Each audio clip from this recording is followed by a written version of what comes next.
Have you checked out Elmhurst Public Library lately? Prepare to be amazed.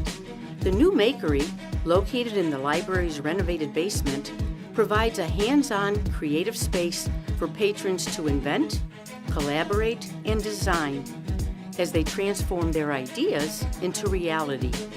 From laser cutters to embroidery machines, the Makery has something sure to pique everyone's interest. This open, flexible work area creates an environment to create, connect, and explore.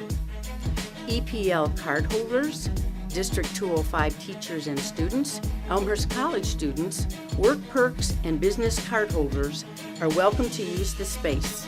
For more information, go to elmlib.org/makery. Let's make things happen.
Good afternoon, everyone. Thank you for attending the League of Women Voters of Elmhurst Candidate Forum. The candidates appearing today are in contested races, and these are candidates running for spots on the next election, which is April 2nd. And this is a consolidated local elections. So right now we welcome you to the Elmhurst City Council. We only have 2 wards that are contested. It's Ward 1 and Ward 4.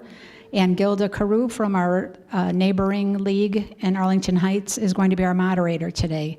So if you please silence your cell phones, we'll continue. Thank you. Thank you, Sue, and good afternoon and welcome to this candidates forum sponsored by the League of Women Voters of Elmhurst. As Sue said, our candidates during this forum are the candidates for Ward 1 and Ward 4 of the Elmhurst City Council. In Ward 1, we have Elizabeth Ambrogi and Mark Sabatino.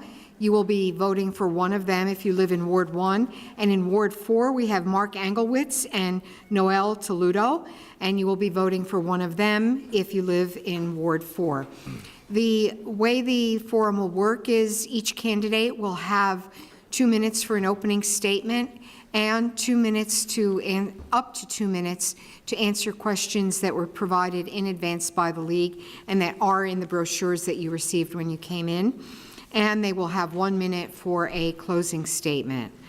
The order in which people answer will fluctuate so that the same person will not be answering first or last. So we'll go like that. All of the candidates will answer the same questions, and were advised of the rules in advance. I would also ask all of you to please refrain from any kind of applause or negative response to a question, and wait until the end of the forum to show our appreciation to the candidates. So with that, I'd like to start with the Ward 1 candidates, Elizabeth Ambrogi and Mark Sabatino. And Elizabeth Ambrogi, you have 2 minutes for an opening statement. Thank you. Good afternoon, everyone. My name is Liz Ambrogi, running for 1st Ward Alderman. I have been a resident of Elmhurst for 15 years. Prior, I lived in Franklin Park, and prior to that, I lived on the northwest side of Chicago. Originally, I am from Poland, where until I was 9 years old, I lived in a small 3-room farmhouse. My home was very modest, not even equipped with plumbing, no kitchen faucet, no bathtub, and no toilet. I mention this because I believe that those first years of my humble upbringing had a significant impact on who I am today. I knew that I wanted to live in Elmhurst the very first time I walked down York Street 15 years ago. Soon after, I moved into my new house on Oak Street. I became active in the community. I attended school board and city council meetings. I enlisted in a 12-week program with the Elmhurst Citizens Police Academy. I volunteered with PADS for the homeless at IC Parish. I am a member of the Elmhurst 100+ Women Who Care, supporting local nonprofits. I am also a board member on the Annie Laguerre Foundation, founded in 2015 by Elmhurst parents, Shelley and John Laguerre, who lost their daughter Annie due to a severe allergic reaction. Elmhurst is not just where I live. For 8 years, I worked at Elmhurst College. In 2012, I received my bachelor's degree, and 4 years later, my daughter, Juliet, who attended Hawthorne and IC, also graduated from Elmhurst College. Elmhurst is my home, and it is where I hope to spend many, many more years. I love the city, I am active in the community, and I am ready to take my passion for public service to the next level. Thank you. Our next opening statement is from Mark Sabatino, again, a candidate for Ward 1. Thank you. I'd like to thank the League of Women Voters for this opportunity to speak to you this afternoon. Again, my name is Mark Sabatino. I've been a resident of Elmhurst for 17 years. I have a son, Aiden, who is a junior at York High School. I graduated from the University of Illinois in Urbana-Champaign with a degree in economics. I previously served our community as a commissioner and chairman of the Elmhurst Economic Development Commission, and currently as First Ward Alderman. I've been a member of the Finance, Council Affairs, and Administrative Services Committee since being elected, and have acted as vice chair of the committee for the last 2 years.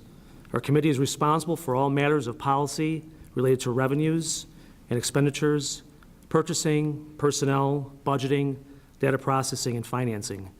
I've worked in the commercial real estate industry for over 25 years, overseeing institutional real estate portfolios throughout the country. My tenure and knowledge of working with the city for the past 12 years and my experience have been invaluable assets as City Council and the role and responsibilities of all aldermen.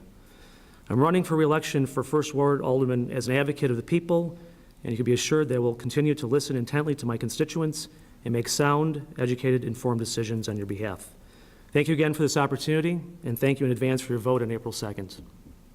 Thank you. And now we'll move to the candidates from the 4th Ward, and the first opening statement for the 4th Ward will be from Mark Anglewitz. Thank you. My name is Mark Anglewitz, and I'm running for Alderman here in 4th Ward. I want to start by thanking the League of Women Voters for putting on this event and everyone here today in attendance. My wife, Rosie, and I have lived in Elmhurst now for 13 years. We came here from Cleveland and settled in Elmhurst Ward 4 because we love the quaint feel of the city's downtown, its neighborhoods, the parks, and proximity and access to downtown Chicago. We felt and still feel Elmhurst is the total package. I'm running for Ward 4 Alderman because I believe Ward 4 deserves better representation at City Hall. Ward 4 deserves an alderman who believes in staying connected with residents and of their ward. which is the slogan of my campaign, Let's Stay Connected. Staying connected requires more than an annual meeting, occasional email, or posting on social media during election time. It's letting residents and neighbors know what's happening at City Hall on a regular basis. It's returning phone calls promptly. In 2016, as part of the city's downtown redevelopment plan, the city proposed rezoning the corner of Haven and Elmhurst Avenue for commercial use. The rezoning would have significantly changed the neighborhood by inviting more traffic, parking, and safety concerns in the middle of a residential neighborhood. It took residents, including myself, to stand up against these changes. Neither my opponent nor Alderman York responded to numerous phone calls, and they were not present at the public notice meeting. In the end, the residents' efforts prevailed without council representation. With that said, for me, staying connected is promoting community collaboration and working together to solve problems. Staying connected is being responsive to residents, determining action steps, and following through. As Alderman, I will put Let's Stay Connected and the principles behind it into action every day. I will work on your behalf and advocate for your interest before all else. I will use the principles I learned obtaining my master's degree in public administration, my years of experience working for the City of Cleveland's Department of Economic and Community Development. Thank you. Thank you very much. And the last opening statement is from Noel Toludo. Thank you. Good afternoon. My name is Noel Toludo. I currently serve as 4th Ward Alderman, and I'm running for re-election. I'd like to thank the League of Women Voters for hosting this forum and for all of you attending today and watching at home. It has been my honor and privilege to serve the City of Elmhurst and the residents of the 4th Ward for the last 4 years. I am seeking your support for re-election as I truly enjoy working with residents and keeping Elmhurst the best it can be. I was born and raised in Illinois, went to the University of Illinois, and moved to Elmhurst with my family 9 years ago. My husband and I, with our 4 children, quickly realized what a special place Elmhurst is. I chose to serve as alderman as a way to contribute to this wonderful community. It was my honor to be elected by the residents of the 4th Ward in April of 2015. Since that time, I have served as a member of the Finance Committee and currently as the Vice Chairman of the Development, Planning, and Zoning Committee. As alderman, I have worked to reduce city taxes, resulting in an overall reduction of 11% over the last 4 years. 3 focus areas that I believe to be important for Elmhurst's future are superior services, proactive communication, and measured growth. These areas are priorities in order to keep our community safe, progressing forward, and connected. In closing, it is my belief that the future of Elmhurst is bright. My availability to give this position full-time attention will continue to be a benefit to those I represent. I ask for your support on April 2nd, and thank you. Thank you. We'll now move to the questions that were posed by the League of Women Voters, and Mark Sabatino will answer the first question first, followed by Mark Anglewitz, Noel Toludo, and Elizabeth Ambrosi. Each candidate will have up to 2 minutes to answer the questions. The first question is, city center development will bring additional traffic, congestion, and vehicle emissions. What solutions do you support to address these issues with specific attention on lessening the environmental impacts? Mark Sabatino. So first off, I would characterize this more as vibrancy, which is a good indicator of an active and lively downtown and keeping our businesses thriving. The city, as well as developers, hires consultants to perform various studies prior to redevelopments. These studies may include traffic, absorption, environmental, and stormwater. We have listened to residents' concerns from our ward meetings, attending condo board meetings, and in general correspondence. Subsequently, the city is in the process of performing a traffic study in the downtown area. Furthermore, we've asked the city for additional police presence to monitor speeding and illegally parked vehicles such as double parked cars and delivery trucks. We've also been working with IDOT and the tollway with respect to drivers cutting through Elmhurst when 290 backs up due to merging onto 294. Due to our perseverance, they will be adding a new ramp from 290 to 294 to reduce the backup on 290, which will lessen the amount of traffic cutting through town. This project is estimated to be completed by 2023. Also, the 294 exit ramp on Grand Avenue will greatly decrease the number of vehicles and trucks entering Elmhurst and will allow more of a direct route to our industrial parks. Both projects initiated by the city will greatly reduce emissions in town. Lastly, when speaking about environmental impact, transit-oriented developments, or TODs, such as Elmhurst 255 and the MARC, have a direct impact on urban mobility and the economy. TODs have been known to reduce travel times, congestion, emissions, and will stimulate economic development in city center. More residents of TODs walk to restaurants, shops, and there are studies that show numerous millennials don't have cars and rely on other transportation such as Uber, Lyft, buses, and trains. Thank you. Thank you. The next response to this question will be from Mark Anglewitz, 4th Ward candidate. In the 13 years that I've lived in Elmhurst, the city center has gone through some significant changes.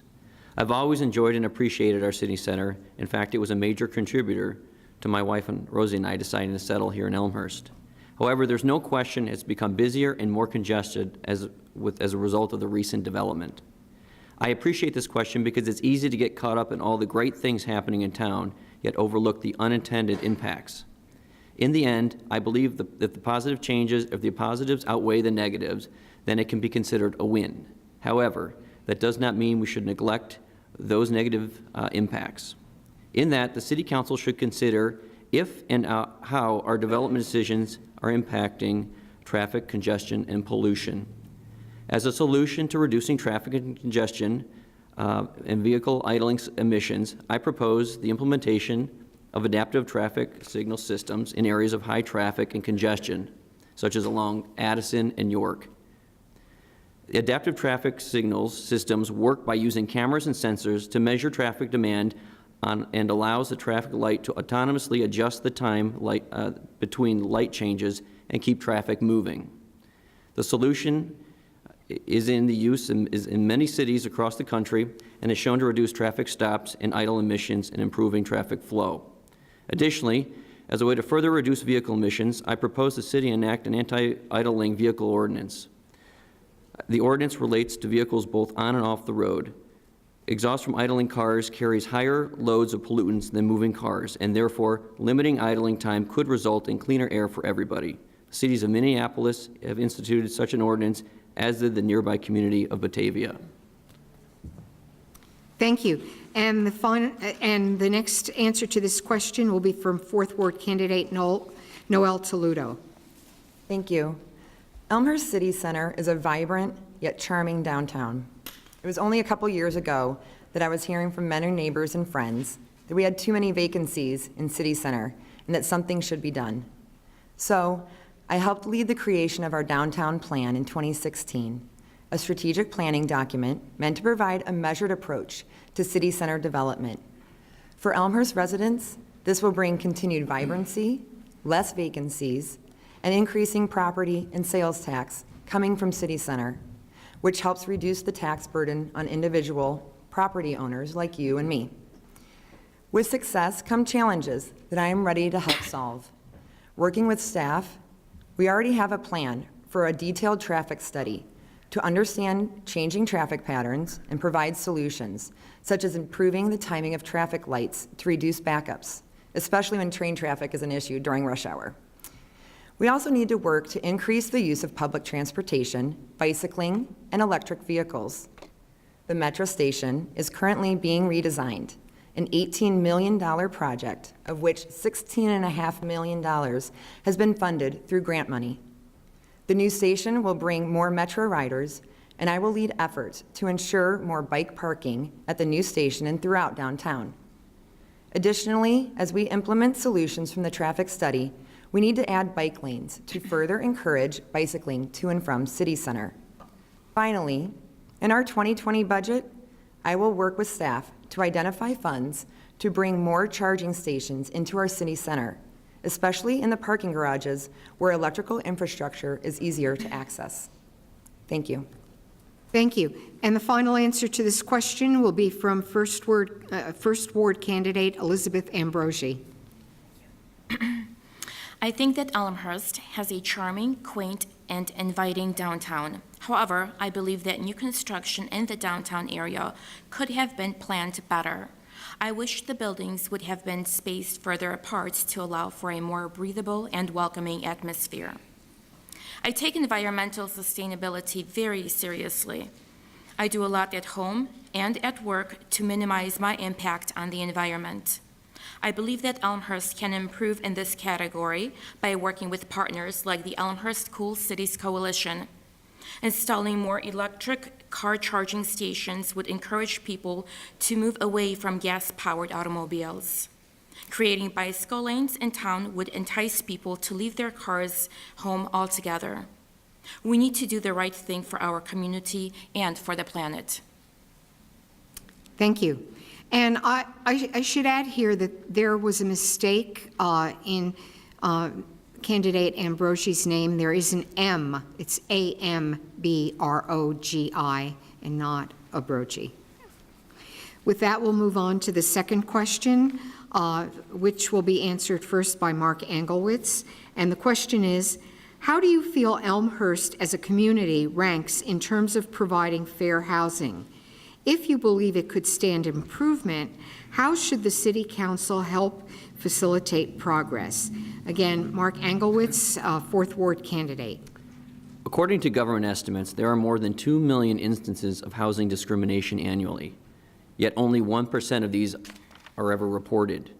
It's difficult to know if housing discrimination is occurring in Elmhurst, but unfortunately, based on statistics, it's likely that it may. Statistically, Elmhurst is lacking in when it comes to racial diversity. According to citydata.com, Elmhurst population is 83.1% white, 13.5% higher than the national average. African Americans only make up 1.3% of the city's population, while Hispanics make up only 8.1%, both far below national statewide averages. It's difficult to know how much of the Elmhurst diversity disparity is a result of discrimination or unfair housing practices. I examine housing cost as one possible explanation. Since 2000, the median home value in Elmhurst has nearly doubled from $203,000 to $403,000 today. Elmhurst home values are more than double the Illinois state average. Moreover, according to the Pew Research Group, the average household income of some minorities, specifically African Americans, is just about over half of that of whites. Simply put, Elmhurst is out of reach for many.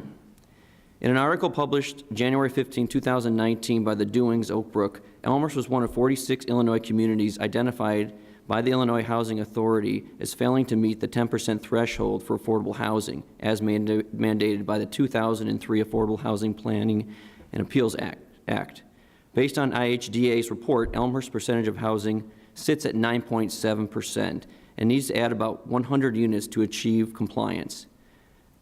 Elmhurst has until June 2020 to submit this an affordable housing plan, identifying the number of affordable housing units that need to be produced and attain the 10% threshold of how the city intends to achieve it. In order to prevent or stop unfair housing discrimination from occurring, the city has to address it. I propose the city supply an anonymous. Okay. Thank you very much. The next answer will come from 4th Ward candidate Noel Toludo. Thank you. Fair housing is an important topic. The federal government requires equality of opportunity for housing regardless of race, color, gender, religion, national origin, sexual discrimination, disability, or age. It was my pleasure to recently attend a program put on by the Elmhurst League of Women Voters, our hosts today, about fair housing. One of the more common concerns I hear when talking with residents is senior housing. Just the other day, I met a retired gentleman who is concerned about moving out of the home his wife and family have lived in for over 30 years because his property taxes are becoming unaffordable. I sent him information about several DuPage County property tax programs specifically designed to assist senior citizens with paying their property taxes so they can stay in their homes. There are also actions we can take as a city, some of which we have already begun.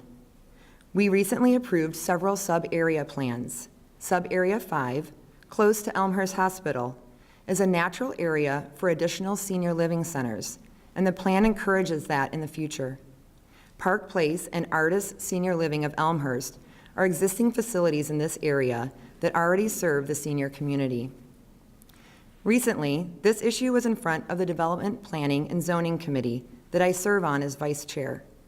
The committee had to review an expansion request by Elmhurst Extended Care Center on Lake Street. The 60-year-old facility provides senior and disabled housing to many Elmhurst residents. I spent hours researching the Federal Housing Authority's legal guidance on this topic, and in line with federal law, I led the resulting support for the facility's expansion so it can continue to serve our community. Thank you. The question will be answered next by First Ward candidate Elizabeth Ambrosi. The Fair Housing Act was signed into law 50 years ago by President Lyndon B. Johnson. The purpose of the law was to eliminate housing discrimination and residential segregation while helping to strengthen families, businesses, and the economy. The Illinois Fair Housing Act prohibits anyone from discriminating in the sale, rental, or financing of a dwelling to people who fall into one or more of protected classes. Elmhurst should encourage an environment that will increase and expand housing choices for all citizens. The Elmhurst 2009 Comprehensive Plan lays out ways to create, promote, and incent affordable housing to, quote, retain residents of all ages, incomes, and household sizes in order to maintain its vitality and stability, end of quote. Elmhurst should continue to refer to its comprehensive plan about affordable housing while also respecting personal property rights. Currently, there are several Fair Housing Act approved dwellings in Elmhurst. To see a list of the properties, I recommend residents visit the website of the Department of Housing and Urban Development. Thank you. And the final answer to this question is from First Ward candidate Mark Sabatino. Thank you. By definition, fair housing is the right to choose housing free from unlawful discrimination. Federal, state, and local fair housing laws protect people from discrimination in housing transactions such as rentals, sales, lending, and insurance. I believe Elmhurst has done an excellent job in upholding fair housing laws. I myself have been a licensed real estate managing broker for over 25 years and have been practicing and enforcing fair housing since starting my career in real estate. Now, affordable housing, which is mentioned at times, is something that we've also addressed. According to a recent study, Elmhurst has 8.2% of residential living units which are considered affordable housing. Affordable housing was identified in the most recent 2018 strategic plan by the City Council as an area that warranted further investigation. Specifically, the plan looks to identify ways to promote downsizing and empty nester housing options. You can be assured that myself, along with City Council and City staff, will look at ways to provide more affordable housing options to our residents. Thank you. Thank you. And we'll now move to the third question, which will be answered first by Noel Toludo. And the question is, Elmhurst has multiple TIF, tax increment financing districts. Are TIFs being overused in Elmhurst, or do you see a need for more? Explain your position. Again, Noel Toludo, 4th Ward candidate, you've got 2 minutes. Elmhurst, the great community it is today, would not be where it is without the use of TIFs. TIF stands for tax increment financing and is a tool that cities can use to help promote growth and improve infrastructure that otherwise would not happen. In turn, this growth is good for individual taxpayers as it helps to offset the property tax burden. In fact, Elmhurst TIF districts have generated a 73% increase in property value, much higher than the rest of Elmhurst over the same time. These TIFs have brought us popular new projects like Elmhurst 255, Fitness Formula Club, and Mariano's, to name a few. Elmhurst currently has 4 TIF districts, one of which terminates this year, leaving us with 3 remaining TIFs. For comparison, Chicago has 145 TIFs, with 10% of their total property value in them. Elmhurst has 4 TIFs, with 5% of total property value. We use TIFs a lot less than Chicago. We need leadership to ensure that TIFs continue to be applied in the best interest of taxpayers. For example, recently, an application was submitted for TIF assistance to the committee I serve on as vice chair. I led an effort to thoroughly review the request and reduce the assistance to a level supported by the financial payback to taxpayers. Our recommendation was approved by the City Council, and the project is moving forward, but with less TIF assistance. It is through wise stewardship of TIFs that I believe Elmhurst can continue to progress forward according to our strategic plans and promote the vibrant and charming downtown that residents enjoy. Thank you. The next answer to this question will be from Elizabeth Ambrogi, First Ward candidate. Tax increment financing is a beneficial economic development tool when utilized properly. I have some concerns about Elmhurst having 6 TIF districts in place at the same time. Even though TIF is a tool to bring economic development, it prevents property tax dollars from being utilized by the city, school district, and other government bodies. When this happens, property tax revenue needs to be made up by other means. Elmhurst has done a good job of releasing properties from TIF to put them back onto the tax roll earlier than expected. This helps not only the city, but also other Elmhurst government bodies. This is one reason why Elmhurst has been able to have up to 6 TIF districts at the same time. Furthermore, it is the job of elected officials to ensure that the incentives given to developers make financial sense and are evaluated on a case-by-case basis. Thank you. And the next response will be from First Ward candidate Mark Sabatino. Thank you. Just to clarify, and as Alderman Toledo alluded to, the City of Elmhurst has 4 TIF districts, one of which is due to expire, which is TIF 3 at Route 83 and St. Charles Road by year-end 2019. Conversely, Chicago has over 140 TIF districts, generating more than $1.2 billion in funds, and 1 in 4 Chicago properties are part of a TIF zone. I don't believe TIFs are being overused in Elmhurst and can point to a couple of examples of redevelopments that would have not taken place had there not been a TIF. Spring Hill Suites on Lake Street was formerly several different parcels and owners, but because of TIF 2, a very successful redevelopment took place. TIF 3 has been hugely successful as the city relocated its public works garage sitting on prime real estate. Today, we have a shopping center anchored by Whole Foods, At Home, and Kohl's, along with other retailers. North York Road has seen long-standing vacant parcels, car dealerships gone out of business, and a dilapidated Holiday Inn sitting vacant for years. Due to TIF 4 created in 2012, we've seen $103 million of private investment in the corridor with developments like Mariano's and LA Fitness, which would not have happened. We were in jeopardy of losing Elmhurst BMW due to BMW corporate's influence and incentives offered by other communities. Without TIF assistance, we would have lost a significant amount of sales tax revenue used to pay for police and fire, public works, and other expenses.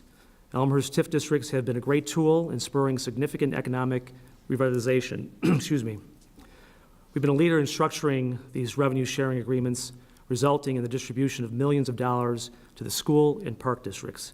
City Council will continue to evaluate future TIFs that meet criteria. Thank you. Thank you. And the final answer to this question will be from Fourth Ward candidate Mark Anglewitz. The original intent of TIF districts was to level the playing field for economically distressed areas by providing developers an incentive to build in an ailing urban neighborhoods. For a city to utilize TIFs, it must declare a redevelopment site as blighted. When I worked for the City of Cleveland in their Department of Economic Development, we utilized TIFs as well as several other creative public-assisted financing tools to make projects viable. Those sites were verifiably blighted and consisted of vacant buildings, abandoned tracts of homes, and deteriorated infrastructure. Fortunately, Elmhurst is not faced with these problems. Getting to the heart of the questions, are TIFs being overused in Elmhurst? I would say yes. There are certainly areas of Elmhurst that need redeveloping, but I wouldn't classify them as blighted, and I do not believe the use of TIFs is necessary in so many cases. As an example, City Council recently approved $70,000 in TIF funding for the development of a restaurant at the former Burger King site on York Road. My opponent, who is Vice Chair of the Development Planning and Zoning Committee, approved the TIF funding and strongly encouraged City Council to vote in favor of. It was argued that the restaurant met 2 of the 3 criteria in making it eligible for financial assistance, improving the city's economic base on increased sales tax revenues. The Elmhurst sales tax revenue is equivalent to 1% of gross sales. If an average meal costs $7, the restaurant would have to sell 1 million meals before the city could recoup its investment. It also said that it will address the underserved business segment of a fast casual concept, which is a newly developing concept in Elmhurst. Looking at the definition of fast casual concept, Elmhurst is home to dozens of fast casual restaurants, which have been here for many years. I don't fault the business for seeking financial assistance, but the city is using its debt to fund these projects and has a fiduciary duty to the residents of Elmhurst to invest in projects with clear and verifiable need. Thank you very much. We will now move to the closing statements. Each candidate will have 1 minute for a closing statement, and the closing statements will be given in reverse order from the opening statements, so that Noel Toludo will go first with the closing statement, and we'll move across like that. While the candidates are preparing for their closing statements, I'd like to remind everyone that Election Day is on April 2nd, with early voting to start on February 21st. The IllinoisVoterGuide.org will be live online February 18th. That is a League of Women Voters site, so we would encourage you to consult that. And also, this forum is being taped and will be seen in March through Election Day on April 2nd on Comcast Channel 6, AT&T Channel 99, and ElmhurstTV.com, and also on the League of Women Voters website, www.welmhurst.org. We will now go to the 1 minute closing statements, and our first closing statement will be from 4th Ward candidate Noel Toludo. Thank you. In closing, I want to say thank you. It's my hope that my leadership and proven results as your 4th Ward Alderman give you the confidence to support me as the best candidate for 4th Ward Alderman. My leadership experience as the Vice Chair of the Development, Planning, and Zoning Committee, and my 4 years communicating and responding to residents' concerns illustrates that I will continue to work full-time on your behalf to keep Elmhurst the great place that it is. My commitment to our community and years of professional experience will help me continue to deliver superior services, proactive communication, and measured growth on behalf of our 4th Ward and all of Elmhurst. Thank you again for listening, and I ask for your support on April 2nd. Thank you. The next closing statement is from 4th Ward candidate Mark Anglewitz. Thank you to the League of Women Voters for putting on this event. As Alderman, I'll stay connected with residents, conducting quarterly ward resident meetings to discuss issues, collaborate on solutions, and build community. I'll use social media to keep residents informed about the happenings, alerts, and updates on city issues, including what I call Mark's Minutes, which will be a brief synopsis of City Council meetings, including discussions, voting, and my position on issues. As Alderman, I'll use my knowledge and experience of municipal government ensuring policy is created in the best interest of the ward and community and is supported in a sustainable fashion. Thank you. Thank you. Our next closing statement is from 1st Ward candidate Mark Sabatino. I want to thank the League of Women Voters for hosting this event this afternoon. If there's anything I want you to take away from this forum, it's this. As your alderman, I'm invested in our community and will continue to be an advocate for our residents. I have a proven ability to collaborate with our city staff to determine a common ground, develop solutions, and analyze information objectively, which is an asset to the City Council as we face crucial decisions. I ask that you look at my commitment and experience over the last 12 years, along with my business acumen when making your decision. I want to leave you with a quote from Margaret Mead. Never doubt that a small group of thoughtful, committed citizens can change the world.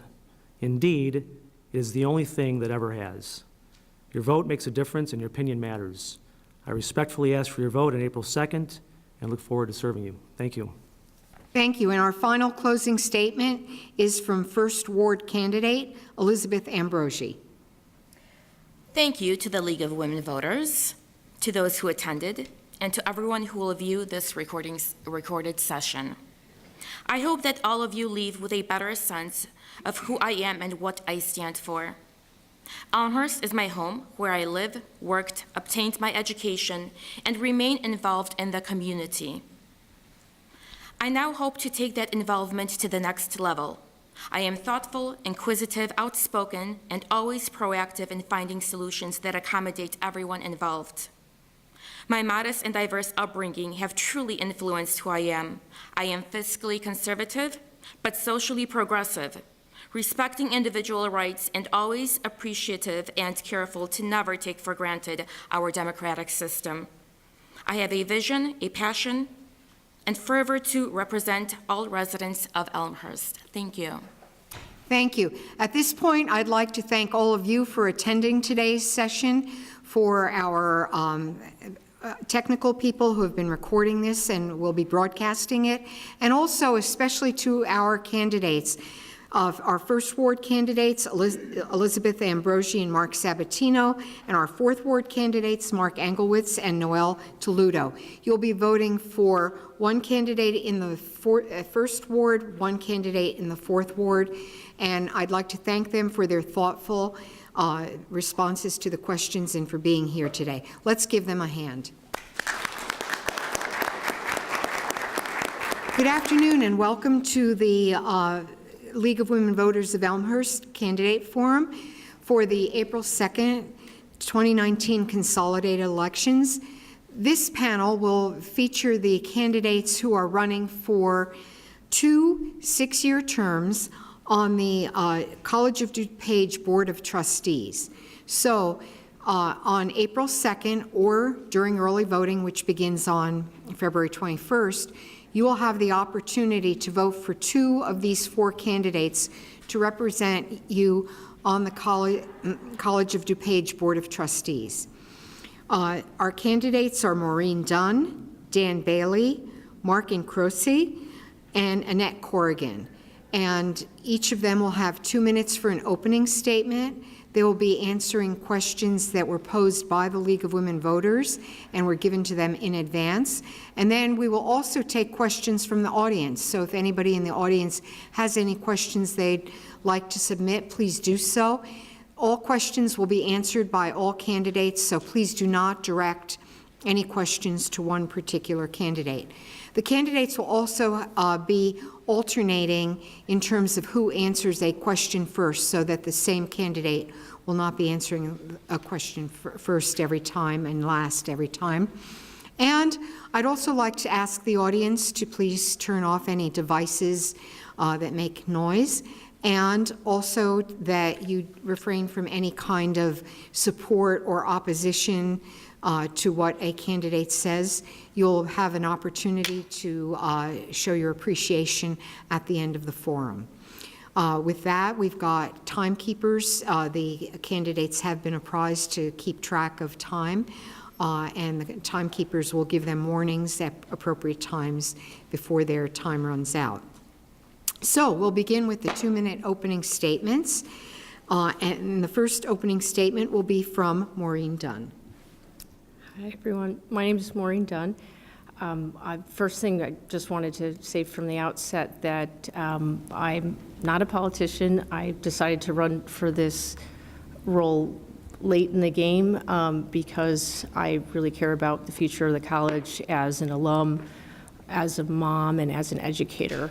I was born and raised in Downers Grove and spent the vast majority of my life in DuPage County. From kindergarten to 8th grade, I attended Our Lady of Peace School in Darien, Illinois, and then went on to Downers Grove South High School, where I graduated early. And then I attended the College of DuPage, where I really feel like I I got my start. And the main reason I want to run for the Board of Trustees is I feel like I could really give back. When I was at College DuPage, I was in the honors program. I participated in a lot of activities. I was a student senator. I was in Phi Theta Kappa. And I ended up, I was very fortunate to become the first community college student ever in history to become a Rhodes Scholar. And from College DuPage, I transferred to the University of Chicago. And so many of my credits actually had transferred from College DuPage that from my second quarter in, I was already simultaneously pursuing bachelor and master's degrees. I've done, after getting my PhD at Oxford and doing a postdoc then at Harvard and MIT, and running some technology companies, I've come back with my family. I have triplets. 2 identical girls and a boy, and been just really involved in the community. Again, my goal is to just give back to the community, want my children to be Thank you. part. Okay. Thank you very much. Next opening statement is from Dan Bailey. Hello, and thank you all for coming. My name is Dan Bailey. I'm running to serve on the COD, College of DuPage Board of Trustees, to make sure that our students, their talented teachers and staff, area business owners, and we taxpayers know that COD is managed effectively to benefit all of us. I'm running for the future of COD. I've been to board meetings. I'm impressed with the progress made so far, and I want to help. I strongly support the Educational Pathways Project, where students choose their goals and then counselors help them to choose classes that will lead to those goals instead of just random classes. And I think my experience prepares me to contribute. As a longtime COD student and a nurse trained at COD, I can bring some understanding and expertise to COD's healthcare program.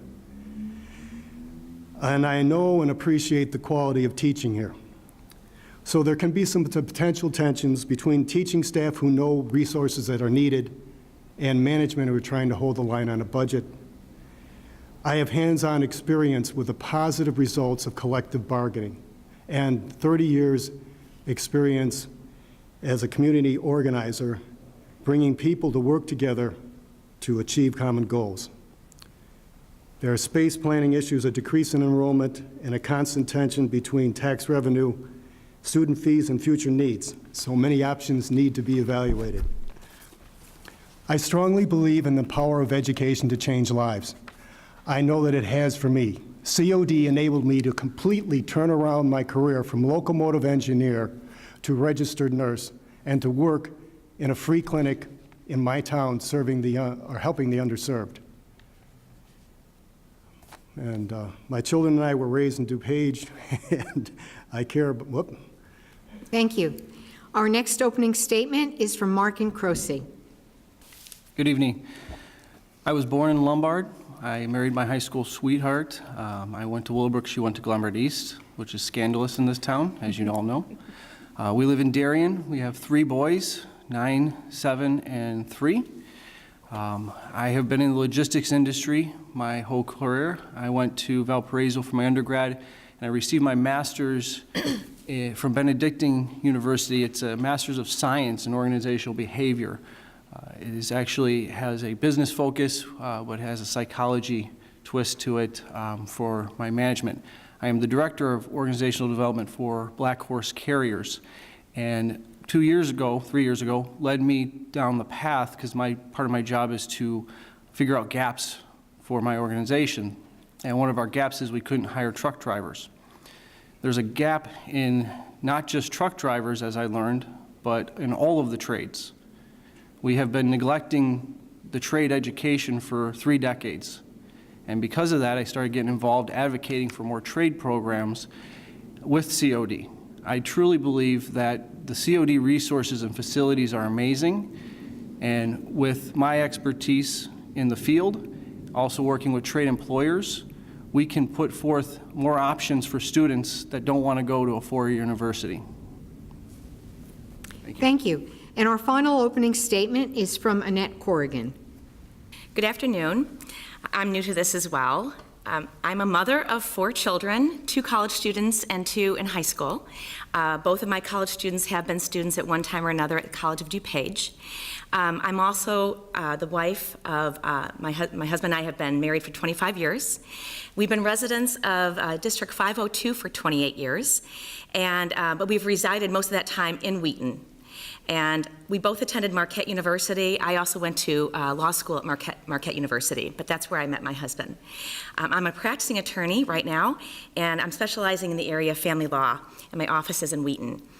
I've been a very active leader in this community, whether it's in the schools with my children, my church, the Boy Scouts, and even in the DuPage County Bar Association. I'm on the editorial board. I've been part of the help desk for people who can't afford attorneys, and I've helped with lawyers lending a hand. I've just always been very involved in anything I've been involved in, any of my communities. I'm running because I care about my community. I care about my family remaining here and having the College of DuPage continue on the path it's been on. The clincher for me for wanting to run for this position is that it stems from a personal experience in 2015. It was revealed to me that College of DuPage did not have a program for people with developmental disabilities, and I have a son with developmental disabilities. And part of the mission statement is to have access to education for all.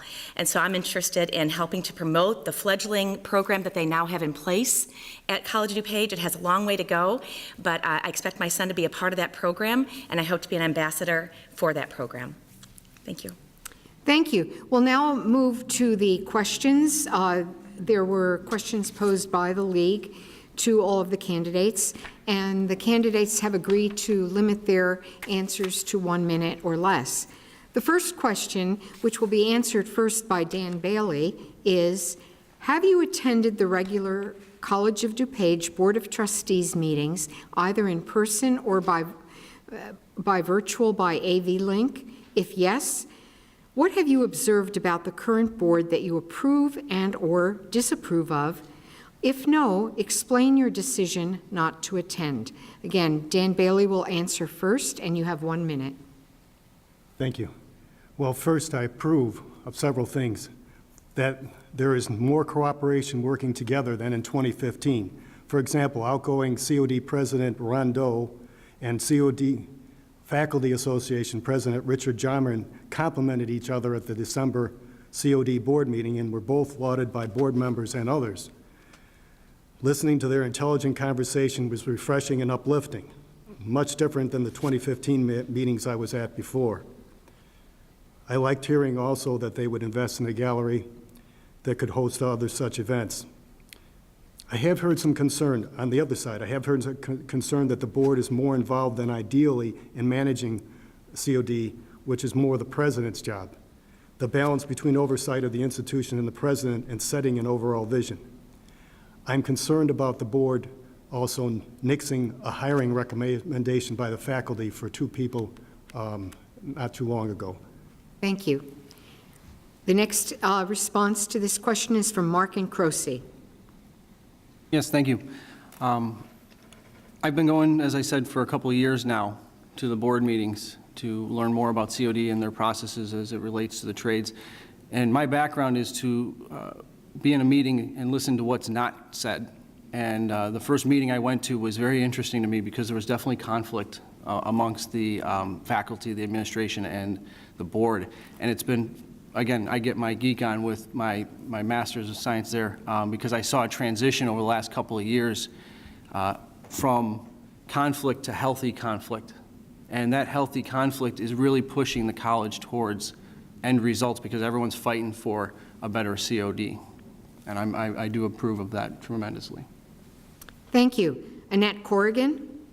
Yes, I've attended some of the meetings at the College of DuPage in person. I live 2 miles from the college, so it's easy for me to get there and to observe. And I think you get so much more out of the meetings when you are live in person. You know the tone, you feel the tone in the room. As Mark said, what's not being spoken sometimes comes across better than what is being spoken. I approve of the professional manner in which I've seen the majority of the board members treat one another and treat the leadership as well as other individuals that come before the board to speak and to present to the board. I enjoy hearing about the different activities that are going on in the College DuPage, whether it's program development, facility improvements, student issues. It's been really eye-opening. I think that if you want to know everything about COD, you need to attend the board meetings. Thank you. And the final answer to this question is from Maureen Dunn. So as an alum, I've had a long and deep history with the college that spans over 25 years, so I've attended many board meetings throughout the years. In the last year, I've attended some meetings and also have watched many more through the board's online portal. In terms of what I think the current board has done a very good job at, I think just, obviously dealing with the crisis that emerged several years ago, salvaging the college's accreditation, building a strong cash position, and hiring Dr. Ann Rindeau. In terms of what I would have liked to see more of, I would have liked to see more conversations that have involved more long-term strategic planning, particularly considering the rapidly changing future of work due to technological advancements, artificial intelligence, and big data and automation. Thank you. We'll now move to the next question, which will be answered first by Mark and Croce. And the question is, what would you like to see in the next college president in terms of experience, character, and personality? When I do hiring of leaders throughout my career, I always look for servant leaders. That is something that is very important to me. Servant leadership, someone that can sit at the table and everyone has a voice at the table. All stakeholders have a voice at the table. You get your best ideas from the front line of your organization, and they have to feel comfortable producing those opinions. I've gone back and forth on should it be someone with educational management background or not, and you can't really make that decision until that person actually comes before you, because you really get to know them a lot better. But that would probably be where I would lean initially to see what's out there in the market. Thank you. The next response is from Annette Corrigan. And I couldn't agree more with Mark about being a servant leader. I certainly hope that I'm that type of leader as well. You need to be able to roll up your sleeves and not just tell people what need to be done, but actually dive in and do it with them. I'm hoping that, and I expect that the College of DuPage's next president is going to be somebody with a strong ethical background, proven ethical standards, and solid leadership skills. I hope that that person has a vision for higher education problems and projects so that they have the whole picture. I also hope that they've had some experience in dealing with all the stakeholders. So I guess the person I'm looking for is somebody that has had some experience in higher education and in management in higher education, so that they've already been exposed to the type of unique challenges that a higher education institution has dealt with. Thank you. The next response is from Maureen Dunn. So just from talking to just a lot of faculty, students, alum, admin, it just seems like there's a sense of change fatigue, and just from these conversations, what I've kept hearing is the qualities that people would like to see is integrity, vision, ability to provide academic leadership, but also stability. Long-term commitment. Commitment to increasing student enrollment, student success. And from my perspective, I think it's important it's a forward-looking leader, someone who is asking questions about what College of DuPage could look like in 5, 10, 15 years, especially considering just the changes that are happening rapidly with the future of work. Thank you. And the final response to this question is from Dan Bailey. Okay. I'd like someone who can bring together people like recent President Ann Rindeau, a good working relationship with the faculty in the previous institution, if that's applicable, someone whose goal will be improving the education at COD, care for the employees, and efficient use of taxpayers' investment in this great local resource. Want a strong leader with proven history of working with all the education stakeholders to bring them together to work to maintain and improve this great institution. Someone in an academic as well as a management background, management, of course, to oversee the large institution and academics so they understands and appreciates what the teachers and their deans want and need. And also sensitive to embrace and promote diversity in students and staff. Conscientious about social issues and ability to analyze how they might translate to COD and appropriately address those issues in the context of our college. Thank you. Our next question will be answered first by Annette Corrigan. The question is, Illinois just became the 18th state to join the U.S. Climate Alliance, which upholds the goals of the Paris Climate Accord. If elected, how would you suggest reducing the carbon footprint at the College of DuPage? Annette Corrigan. I understand that sustainability is already a part of our curriculum at the College of DuPage. If there isn't already a campus-wide policy in place to make everyone more mindful of the numerous small ways that we can really make an effect on reducing our carbon footprint, I would promote that there'd be a student-led task force for establishing some guidelines and marketing to the student population, all the very little ways that we could make a difference on the college campus. Other approaches that I would like to look to be implemented is mandatory recycling, if that's not already part of it, tree planting, water conservation, landscaping that doesn't require us to use our sprinkler system, low water volume lavatory equipment. I also like the idea of student-led gardening. I'm an avid gardener myself, and I could see us having our students grow their own food and maybe even make it part of the food service. Thank you. Next response will be from Maureen Dunn. Just doing some research on the topic, and given the very large cash reserve currently on the college's balance sheet, I believe that an investment in solar energy infrastructure would be really very interesting prospect. And according to some of the research analysis, it's estimated that there could be a break-even period for such an investment would be around 6 years, meaning that we would actually begin to see a financial return after that point in the form of decreased energy expenditures along with a significant reduction in carbon footprint. And I think it's a good idea. I think that it'd be good for our local environment and you know, the community at large, and it would also potentially be in the long-term financial health of the college. Thank you. Dan Bailey. Well, I agree with both of the previous speakers, and I think we could also, aside from just looking into installing solar, which I think I agree can make us a profit eventually, we could look at solar installation programs cooperating with those who are already doing them, or maybe seeing if COD could do that too.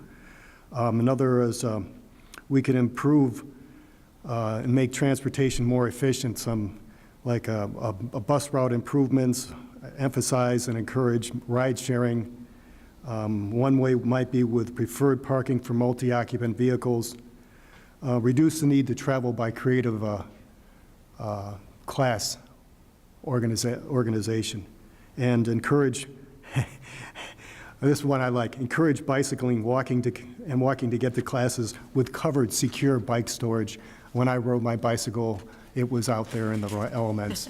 And then the other things like, well, I think that's good. Thank you. And the final answer to this question is from Mark Incrosi.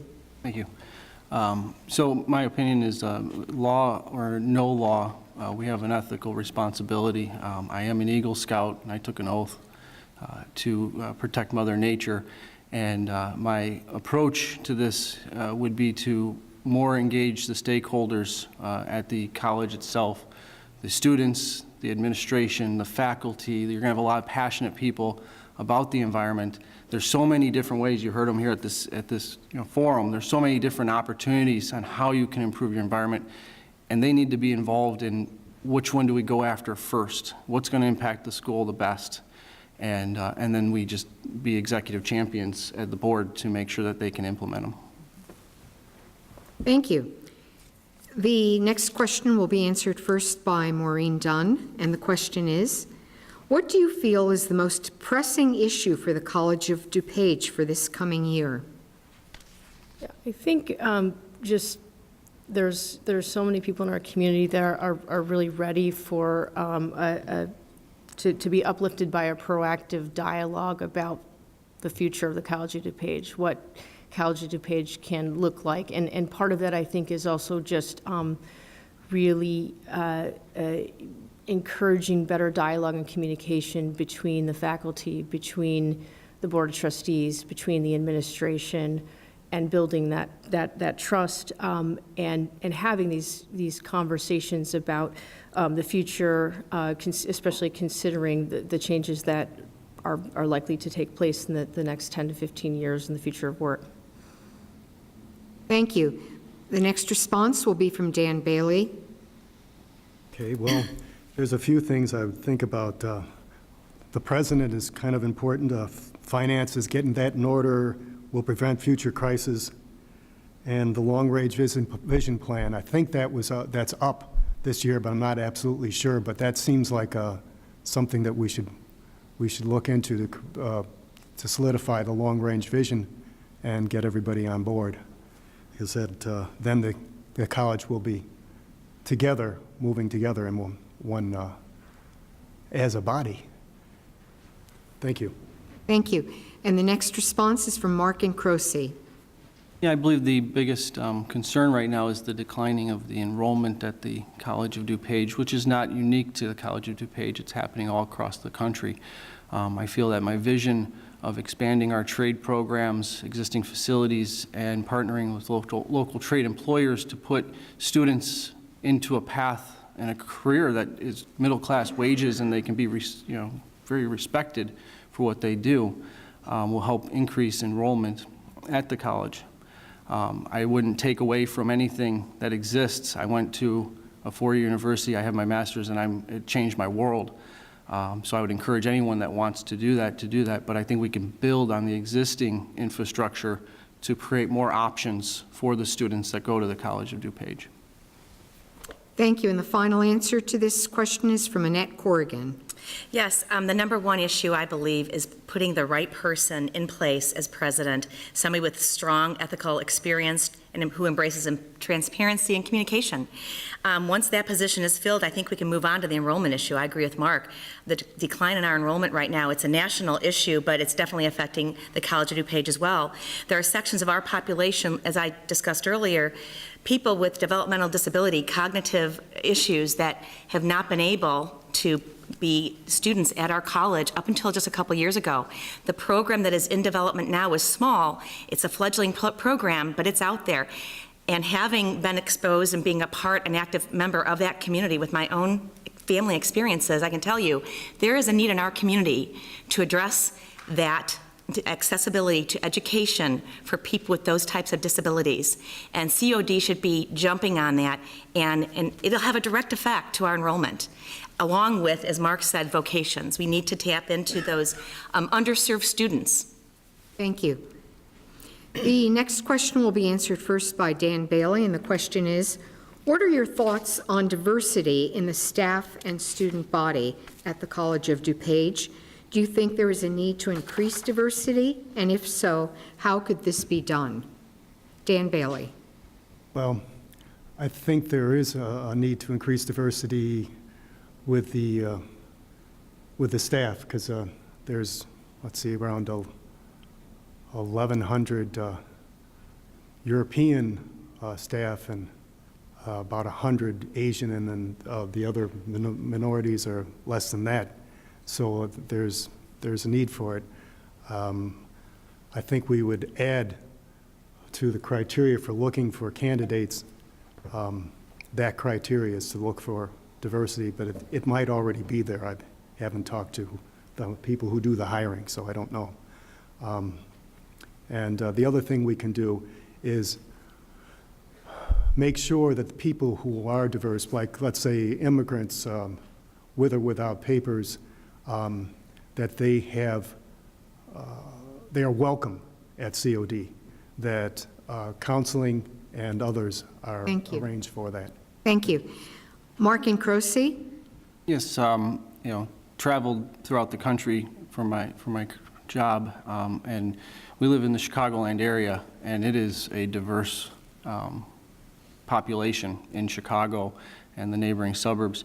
My belief is that we need to accommodate for everybody. Everybody needs to feel comfortable at the college. You need to be able to go get your education regardless of who you are, regardless of your race, religion.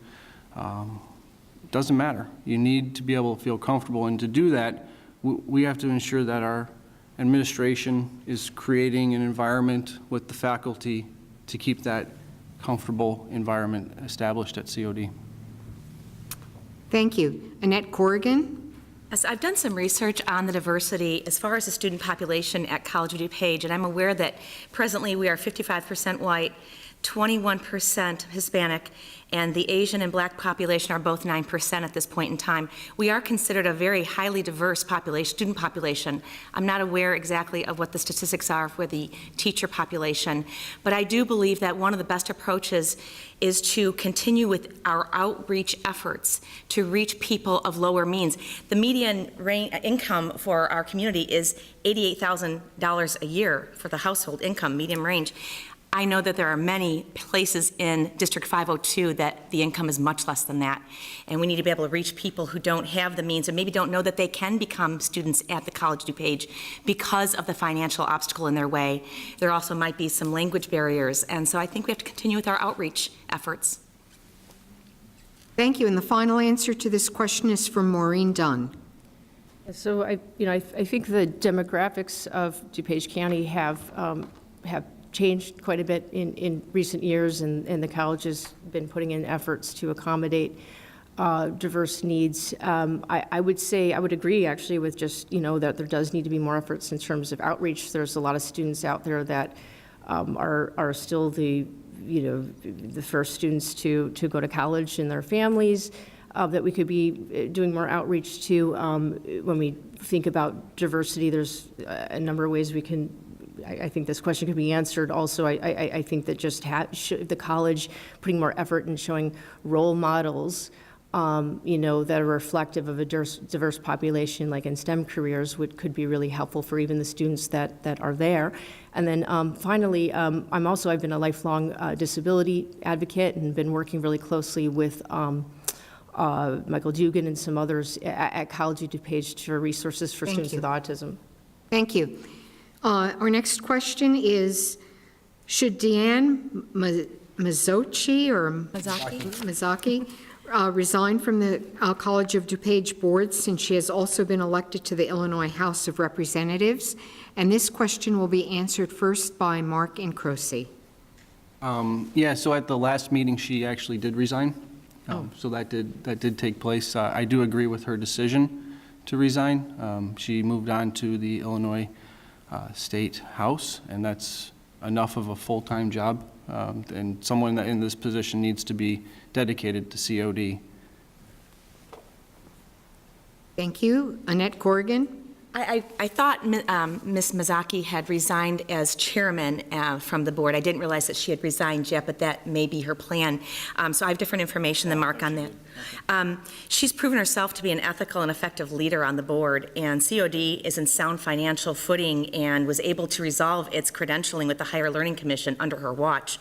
I have no doubt that if there were conflicts of interest, or she felt that that she could not provide the same level of commitment that she has over the last several years, that she would, on her own, resign. I'm willing to place my trust that she'll make that decision. She's a sound leader, and she's very conscientious about the community and her obligations to the board. Thank you. Maureen Dunn. Yeah, my understanding was also that Deanna had resigned as chair, but is still currently at present, at least in the short term, on the board. From what I understand, I don't believe there's a rule or a law that demands she resign, but I also recall that she herself had publicly stated that she would be resigning if elected to the Illinois House. So I presume at the point in the future that she seems as appropriate that she will do just that. Thank you. And the final answer to this question is from Dan Bailey. I have the same information. I understood that she resigned as chair, but still maintains her seat on the board. And I think she probably should resign. It's a 3-hour drive to Springfield.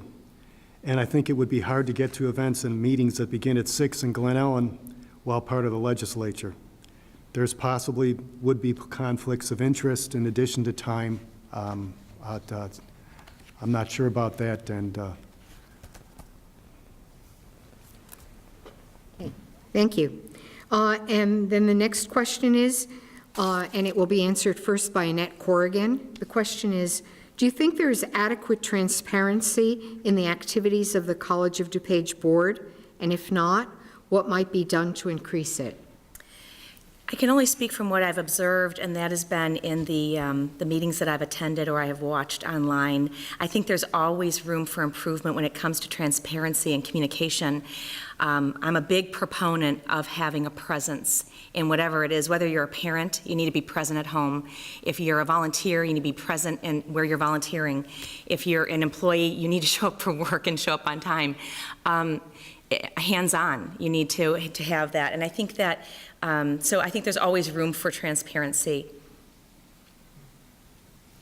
Thank you. The next response is from Maureen Dunn. I think probably there was a lot of improvement if we go back some years with regards to transparency, but I think there is more that can be done, and perhaps as part of that, again, going back to just there being more increased communication and collaboration between all the stakeholders, again, the faculty, the administration, the board, I think that could be really helpful. Thank you. Dan Bailey? well, I think there's been an improvement since the 2015, but there's a kind of a balance in transparency and the Open Meetings Act, and sometimes I wonder if the Open Meetings Act would inhibit free discussion.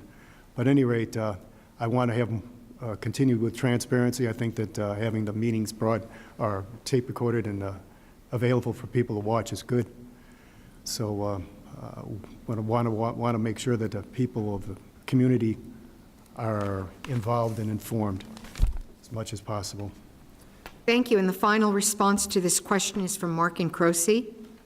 Yes, from the meetings that I've attended, I've seen an increase in transparency. When I first started attending the meetings, there did seem to still be some closed-door meetings and probably some stuff from what had happened that the board was trying to shift with the administration, the College of DuPage, but the transparency has gotten tremendously better, in my opinion.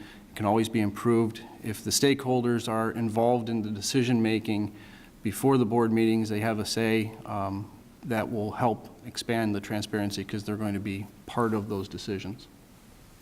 Thank you. The next question will be answered first by Maureen Dunn, and the question is, to stem decreasing enrollment, how could community colleges such as the College of DuPage be made more relevant?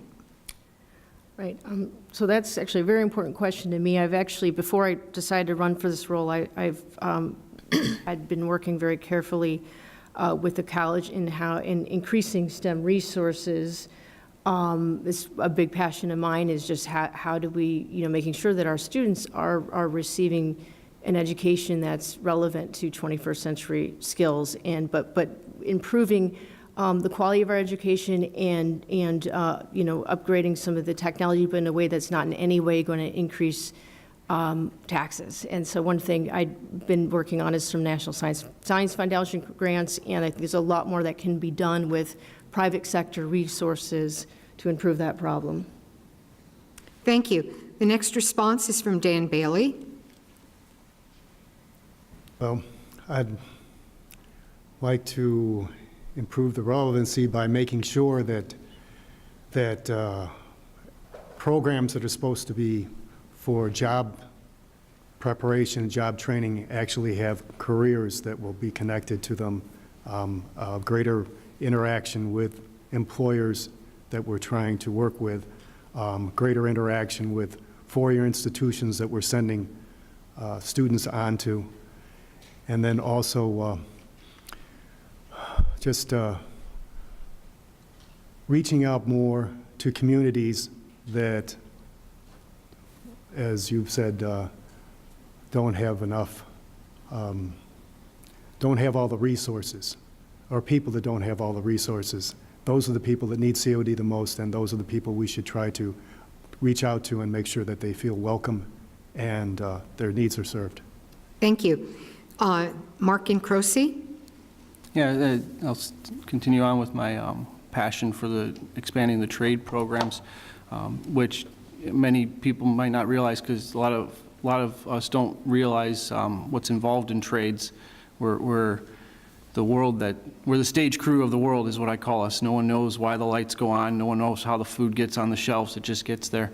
And technology has made a huge impact in the trade world, and I believe that COD can play a big part in bringing, with the technology programs that are existing, combined with the trade programs, it will help get the rubber to hit the road. When the students leave COD, they're better prepared for a career in the trades.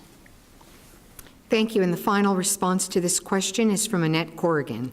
Relevancy, if you're asking that question, I think you need to look at what does the student look for, what is our community looking for from the College of DuPage.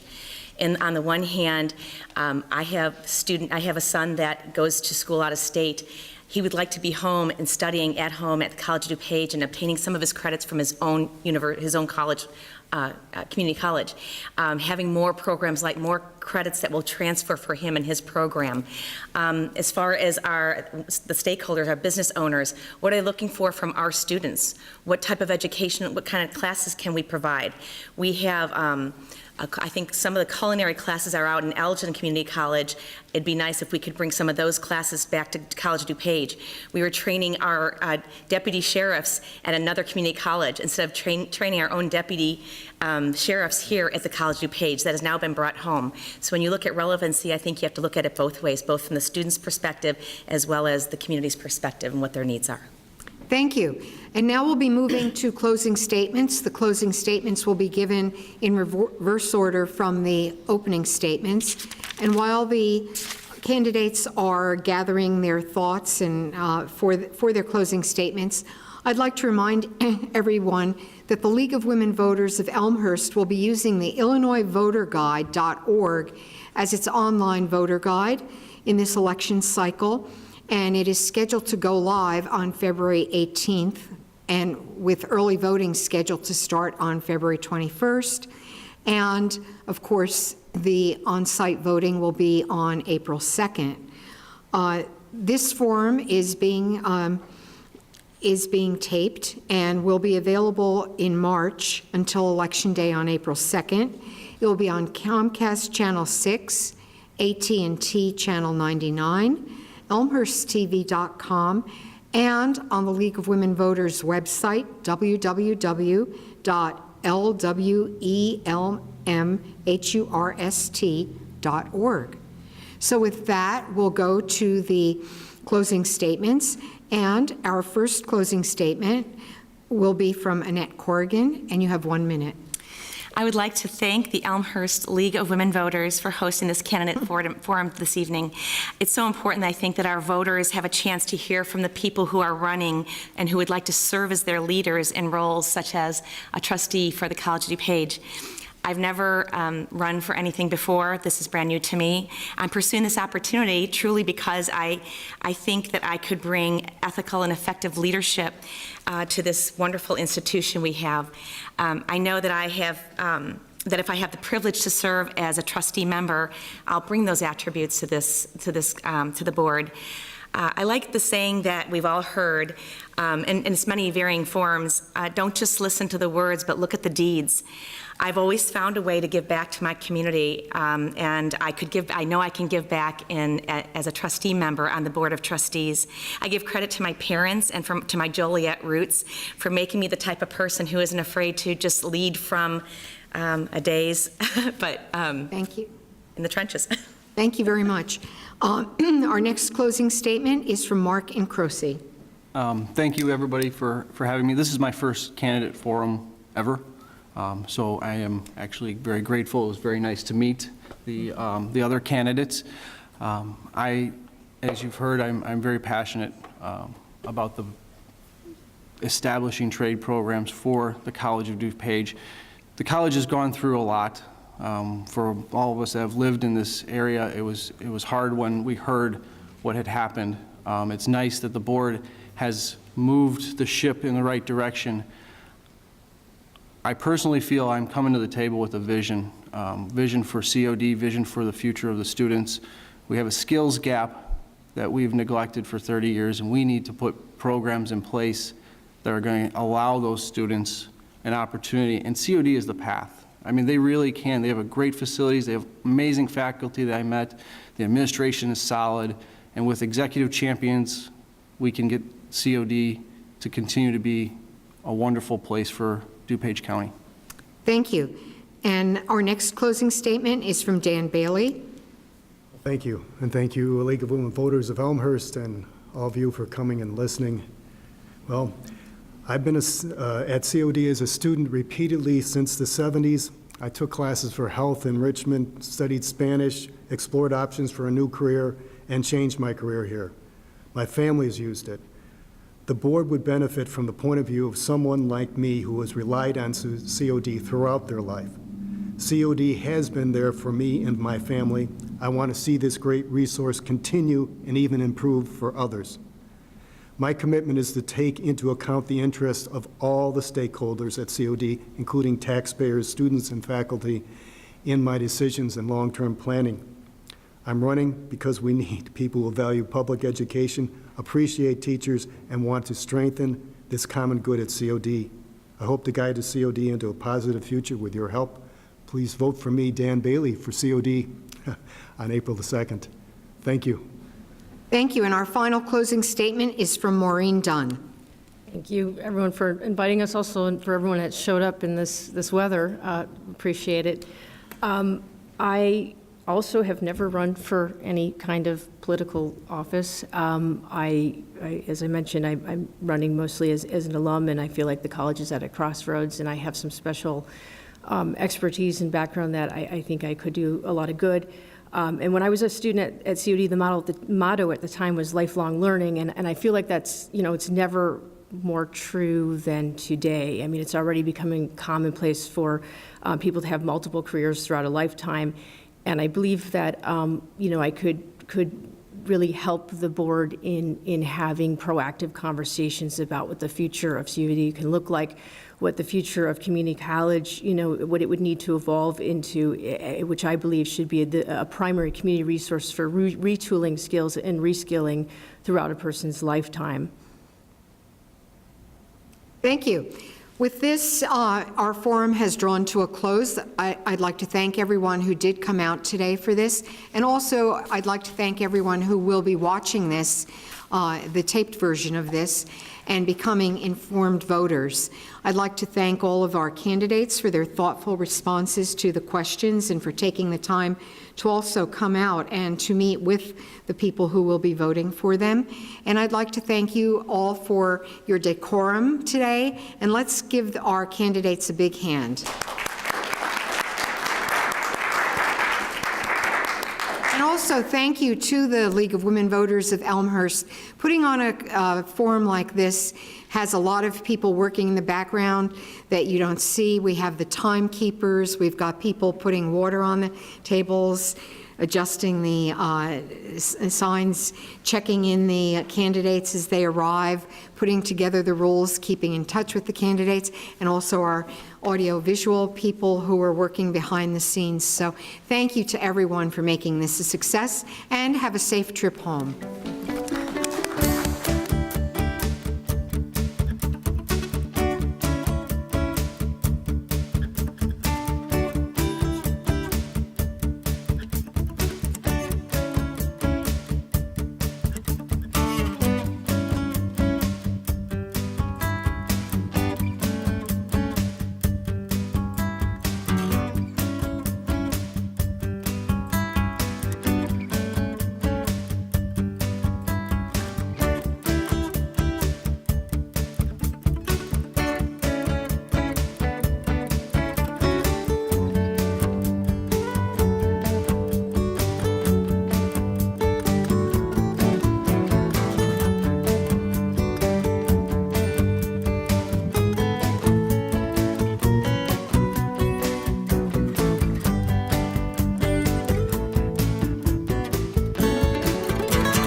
In an effort to provide residents with an easy, secure, and safe way to dispose of unwanted or expired prescription drugs, the City of Elmhurst has a collection box in the Police Department lobby.